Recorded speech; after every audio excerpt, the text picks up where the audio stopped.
Lorsqu'on perd un moteur, ça nous est arrivé d'avoir une casse, là, il faut s'occuper de l'avion. Il ne s'agit pas de se jeter sur les commandes, mais il faut s'en occuper. Je me souviens d'un accident, enfin d'un quasi-accident que nous avons vécu à Doxford. On était avec des amis qui volaient un avion norvégien. Un passager leur signale une fuite d'huile sur un moteur. Mhm.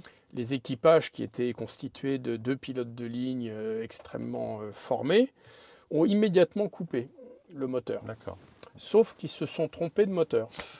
Ils se sont mis en vente arrière avec 22 passagers, ils sont revenus se poser, et au moment du toucher, le moteur qui avait une fuite s'est coupé pour de bon. Donc ils se sont retrouvés à terminer le roulage sur la piste principale de Doxford avec les 2 moteurs à l'arrêt. Ouais, ils étaient au sol. Donc c'est un avion, il ne faut pas se précipiter, Ouais. mais il ne faut pas non plus l'embiner parce que aérodynamiquement, c'est un avion qui n'est pas parfait. Il faut rajouter un peu de puissance sur le moteur vif, celui qu'on va conserver.